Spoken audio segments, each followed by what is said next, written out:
The thumbnail to this video, this image right here, is actually an AI filter of this image right here. I've been thinking a lot about AI recently, and you know what spawned this whole thing though? It's kind of funny. It's basically the sale of some naughty manga here on eBay, and I just wanted to show you, like, Goddess of the Glass Volume 1 had a massive sale.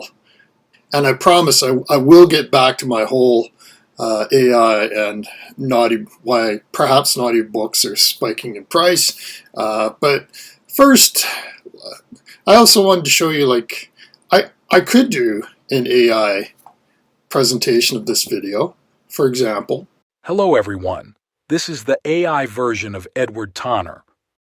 But you know, that's never me. I watch a lot of manga recaps, and you've got somebody, it could even be like a 15-year-old, basically doing AI text to voice. You know, probably a profitable business for very little input to do that. But, you know, this is me. Edward, I'm here in Calgary. That's my bookshelf. This is my house. I'm genuine. So yeah, I'm not doing the whole AI thing, but it's kind of spooky when you think about it. Like, I was just thinking, okay, where could this go? All right, so we already know, like, V-Shoujo, you can do like AI avatars and run it through a voice modulation to come up with these anime-like characters. Well and good, right? There's Chat GPT, so you can create scripts if you want, right? It's just give it some prompts, some ideas, boom. I used Photor. It's basically a filter, so I can type in text prompts. It gives me an AI image, usually with about 6 or 7 fingers. But you can also take a photo and, you know, do different styles. Like, fun, cool, whatever. Here's the scary part. I'm going to put on my conspiracy hat here. Okay, so we know about algorithms. What if there was like an AI video generator, right? Even creates a bunch of images or pulls them from the web, does its own script writing, does its own voiceovers, and just posts online, like thousands of videos a day, right? Perhaps under different accounts, maybe 1,000 different accounts, but boom, like, it's so fast, boom, boom, boom, boom, boom. Okay, now let's pretend I have a narrative or something I want to do. Let's say I'm a political party. Let's say, you know, government control is good. It's what you want. I get my algorithm, I get my Chat GPT, I get my AI video maker, AI voiceovers, and so it puts out all these videos. But then the algorithms, okay, which ones have the most hits? Which ones were the most popular? Okay, we're going to go in that direction. What's, you know, appealing to the crowd here? What's giving me the support? Okay, here's step 2. There's bots, right? There's basically, like, if you look at YouTube comments a lot of times, you may not realize it, but they're not always real people. They're basically what's called bots, right? So same with X, same with any social media platform. So I'm a political party, and I say, okay, government control is good. You need to relinquish your rights because we're here to protect you. All right, so I got these thousands of videos a day because, yes, they can do that. People are going to react against that. Then I get my little bot army. It's like, so anything that is dissension or goes against my narrative, I have bots pretending to be real people basically criticize that person, or they call them this, they call them that. Basically, I'm throwing derision their way. How dare you disagree with me? Things like that, right? So I know this kind of sounds like the Lane verse from Serial Experiment Lane, but I would argue it's probably a lot closer to Neon Genesis. I know that's a weird point, right? But okay, here's the thing, right? Because there are so many different freaking subplots in Neon Genesis, it's hard to get into it. But the main thing is, so you have this government organization called NERV. They're fighting against angels, right? Like these weird extraterrestrial entities that come down and attack humanity. Well, okay, angels is religion, right? So you basically have technology, science, modern society against creatures of religion or religion, right? So it's that whole shift from one thing to another. Here's the other spooky part, though. Nerve has under its protection Lilith, which was a fallen angel that if the angels get to it, and that's what they're trying to do, it's basically like apocalypse. Okay, then NGE takes it a step further.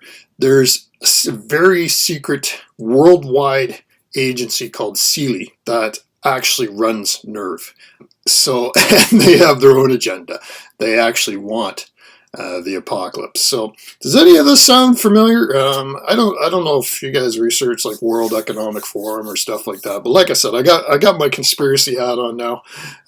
So it's like, wow, kind of prophetic. And Lane was prophetic as well. But I would have to say like Neon Genesis Evangelion and how this whole thing got messy. Had some really good points too. But anyway, back to my point. It's very spooky that you can literally have AI dominate social media, have feedback, create content, basically hammer through any point you want to. And a lot of people may not even realize it's AI. It certainly sounds like a real voice. It could look like a real person. You can actually pretty much AI generate a real person. I'm not AI, I'm a real person. But I'm just saying it can be done. So what does this have to do with naughty books and naughty manga? Like I said, I was looking at some sales, and I mean, yeah, there's expensive manga out there. Usually people want it as in their collection. Here's the other thing that my conspiracy hat is on that I was thinking again, is that one of the, there's a couple pushes. One is central bank digital currency. So as opposed to cash, everybody just uses like a national currency, right? So, but it's easily tracked. So the government can say, okay, you spent $18 on this particular book or whatnot, right? So everything is tracked. I think people kind of fear that. There's also a lot of push to, you can see where maybe it might not be legal to import into your country anymore. So there's that kind of fear. That's, the law. I've went over the law of scarcity before, but it's the perception of rarity. It doesn't have to be rare. It just has to be the perception of rarity. The best example I can give you is toilet paper. During the pandemic, there was no reason at all why toilet paper should have been scarce, and it wasn't. But for whatever reason, people believed it was, so they were literally going in and buying a pallet of toilet paper.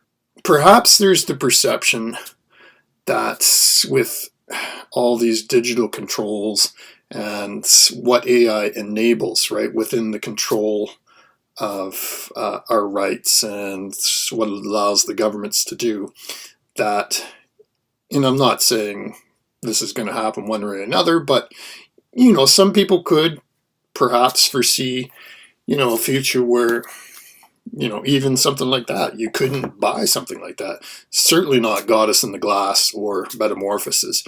And I know what you're thinking, well, gosh, I can just look it up online, no problem. I can read it online if I want to. And that was my first thought too, but when you think about like a government-issued ID for internet, and I'll tell you right now, like the internet's not anonymous. You may think it is, but your internet service provider can literally track you back. So you may go under a fake name and stuff. But the thing is, like, if somebody really wanted to see your browser history, even though you wiped it off, I mean, they could tie it back to this account at this address, right? So, but I think like a lot of people, they want the physical copy now because they're worried about this kind of Orwellian future where, you have to log in with a digital ID or like I already do a fingerprint for my freaking phone, right? That's and you know, Face ID for the iPhone. We're kind of going that way anyway. You know what I mean? So as opposed to just passwords, it's biometrics. So it's not that far away. For those people thinking, oh, you know, that won't happen. Like, all it will take is like one government act and boom, and for the safety of the children and whatnot. Yeah, so that's why I think that some of these naughty mangas, there's some panic out there. There's definitely some panic buying. And that's not to say like all naughty manga are going up in price. It's just, it's only certain ones. But yeah. So anyway, those are, see what happens when I don't present you with the freaking list of top 10 manga and prices and stuff like that. Like what kind of rabbit hole we get into. Anyways, thanks for watching again. I'll keep this short and we'll talk to you later. Probably my next video, I'm going to go over why I enjoy the One Punch manga so much. And just go in a, you know, kind of a lighter direction and more manga centric. Anyway, thanks for watching. Talk to you later. Bye-bye.